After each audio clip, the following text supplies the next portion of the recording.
नमस्कार, आप देख रहे हैं रॉ लाइन न्यूज। फिलहाल तो सिर्फ बंगाल में हुआ है। अभी तो 2029 तक हमारे इलेक्शन होने नहीं है। आप जम्मू कश्मीर के बारे में क्यों घबरा रहे हो? पहले तो देखें बाकी मुल्क में इसका क्या असर होगा। हमें जो भुगतना था हमने भुगत लिया, हमने इनका डिलिमिटेशन भुगता और डिलिमिटेशन हमें मालूम है वो सिर्फ बीजेपी और बीजेपी के दोस्तों को फायदा पहुंचाने के लिए किया गया। आगे देखते हैं क्या होता है। इसी से आपको बीजेपी के इरादों का पता चलता है। आया राम गया राम। एक नाथ शिंदे निकला क्योंकि बीजेपी ने उनको निकालने में मदद की। जाहिर सी बात है कि एलओपी साहब बेसब्र हैं जम्मू कश्मीर के वजीर आला की कुर्सी को पकड़ने के लिए। मैं एलओपी साहब को सिर्फ इतना ही कहूंगा, नेशनल कॉन्फ्रेंस में कोई एक नाथ शिंदे नहीं है। नेशनल कॉन्फ्रेंस के एमएलए डट के नेशनल कॉन्फ्रेंस के साथ कैबिनेट की एक्सपेंशन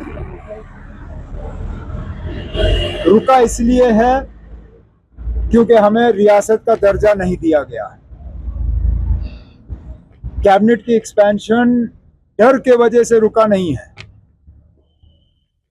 और इसलिए मैं बार बार कहता हूं एलओपी साहब अपने इन बयानों से साबित करते हैं कि जब तक बीजेपी को हुकूमत नहीं मिलती तब तक वो हमें ठीक तरह से काम करने नहीं देंगे और जम्मू कश्मीर को वो रियासत नहीं बनाएंगे।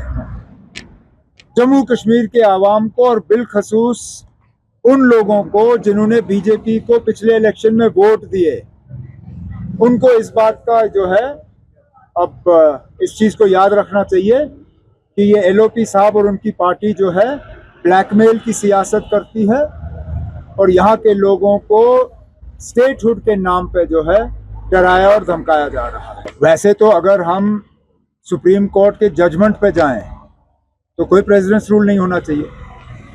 कितने ऐसे केस हैं जिसमें सुप्रीम कोर्ट ने साफ तौर पे ये कहा है कि इलेक्शन के बाद सिंगल लार्जेस्ट पार्टी जो है उनको बुलाया जाना चाहिए और उन्हें मौका दिया जाना चाहिए कि वो असेंबली में जो है अपनी मेजॉरिटी को प्रूव करें।